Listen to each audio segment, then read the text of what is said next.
Alrighty, y'all. This is going to be take 2. I started rambling on the other video while I was cutting up these greens and these stalks to make some more concentrate. And I ended up crying. So, went 17 minutes. I hate when I go that long. So, I decided to delete it, come back and do it again. So, today I went to my hometown, Petersburg. And I went to the square in Petersburg, and there's some people that have now retired. They've spent their lives there, and they've decided they'll revitalize it. Petersburg is a small southern town, like many, who kind of dwindled away as people moved away for jobs and things like that. The town has fizzled away. But these folks are trying to bring it back to life, and they're doing a wonderful job. And the store that I went into is junk and stuff. And Miss Kathy has I want to call it country chic, or you could call it shabby chic, or you could call it country stuff or antiques and such. But it's just a hodgepodge of wonderful little items. There's kerosene lamps and trunks and antique rocking chairs. There's some beautiful school desks, the old-fashioned school desks like y'all would have seen on Little House on the Prairie, but we actually used in school. And some of them have been refinished and painted, and others have been refinished and stained, and their natural wood glow, and it's just beautiful. She's got that in the front, and then she's got the library in the back. And in the library, it is a usual library with the usual books, but it has a lot of history there. Some high school yearbooks and some former newspapers that were there at one point, and some I guess you call them scrapbooks and memory books that people have collected over the years and then donated. And it was just fascinating to read, and it's beautifully done.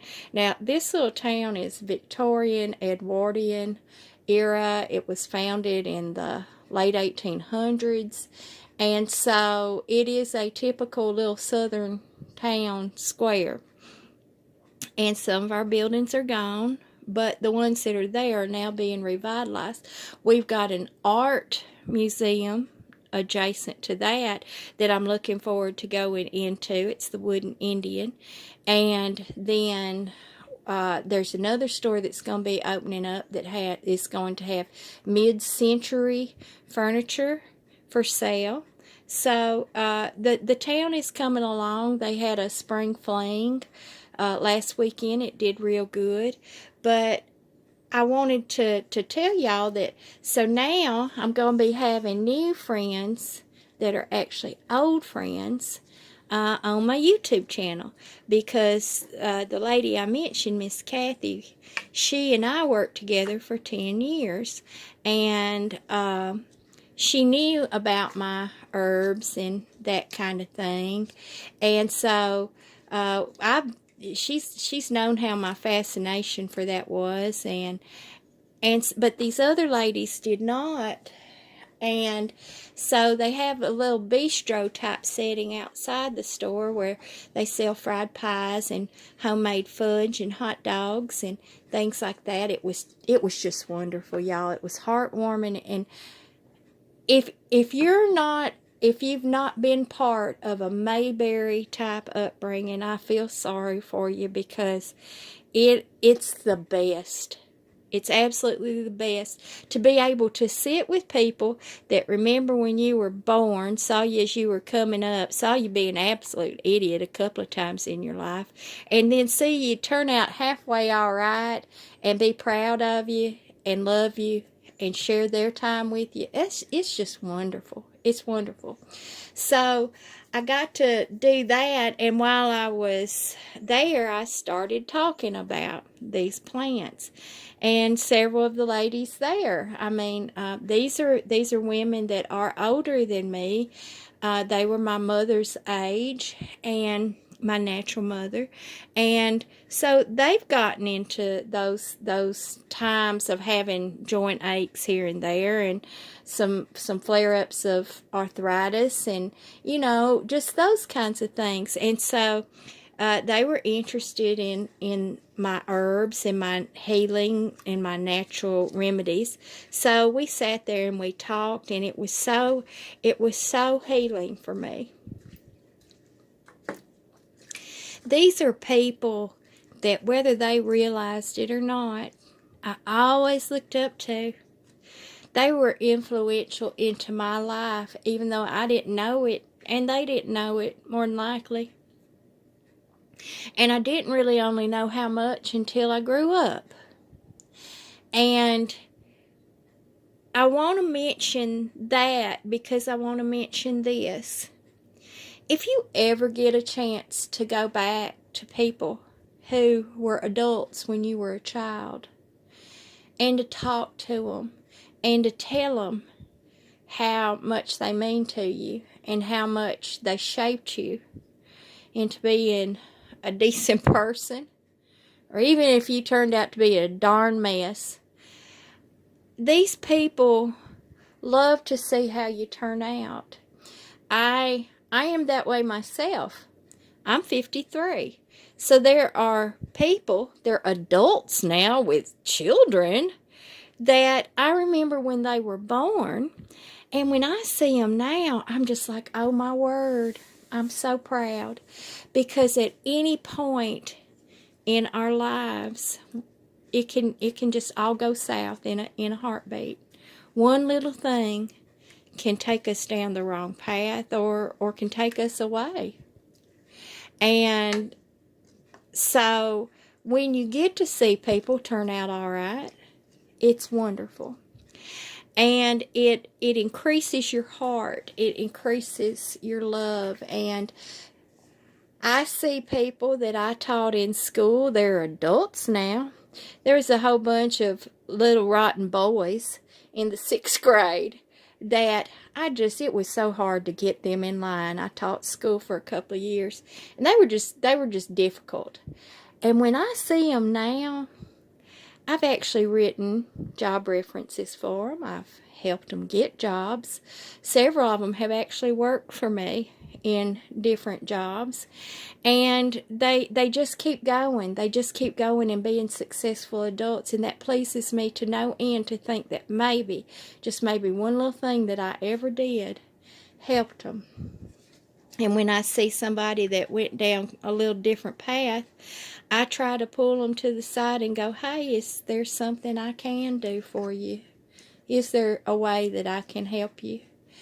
And so I wanted to share with you that in me sitting with these people, it made me realize my responsibility to others younger than me, to teach them all kinds of things. I'm trying to teach young people about these herbs. I mean, my daughter is a licensed herbalist. I at least did one thing right.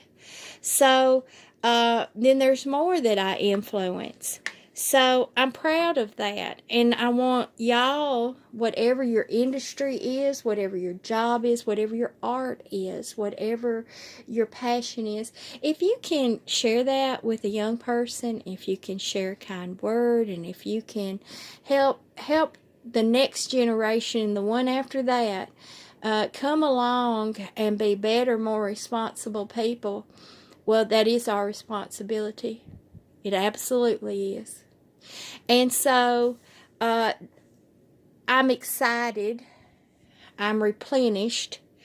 And then I went on to my sister's house, and my brother stopped by, and my nephew was there, and my brother-in-law, and we all sat out in the yard and had a good evening. I foraged some more stuff, and I got a whole mess of mullein, y'all. I've got so much mullein, and I had to hose it off out in the yard with the hose to wash it, because I had bags and bags of it. So I'll be showing y'all some stuff about that. But because I got so much more wild lettuce today, and I got more stalks and more leaves, and right now my daughter's whole bed is a drying station for mullein and wild lettuce, that I had to do something, so I decided to make a big old pot of that concentrate. And if I can get this down to a good science, y'all, this is something that I can share and sell and help people with this pain relieving wild lettuce. I have the two varieties, Lactuca cereola and Lactuca virosa in here, and so I've got them back on the stove, and I'm letting it be on the lowest heat, slow and low heat, no boiling, so that I'll have another good concentrate. And for the mullein, now I want to show you a little picture of the mullein. Now this is one of the little small plants. I have two left in the house that I have brought in several to be able to ship to people, and I have sold two, and I still have two available. But it's this fuzzy little green plant. Now they grow up to be about 4 feet in diameter. I've seen them quite large, and then they set a stalk in the middle, and it goes up real tall. It has yellow blossoms on it. Well, this is another one of those plants that is pain relieving. It is mostly used for upper respiratory, but it is antiviral. It's antibacterial. It is antifungal. And you can do many things with this. And with the big mess of mullein I just got, we may be doing a salve and a concentrate and some stuff like that. To this point, I've only just dried the leaves, and then I made a tea. So now that I've been learning more and doing more, I'm going to share that with y'all. So until the next video, which may be coming shortly, I've done 3 today. I haven't uploaded them yet. But until the next video, God bless you all, and remember to eat the wild things. Goodbye.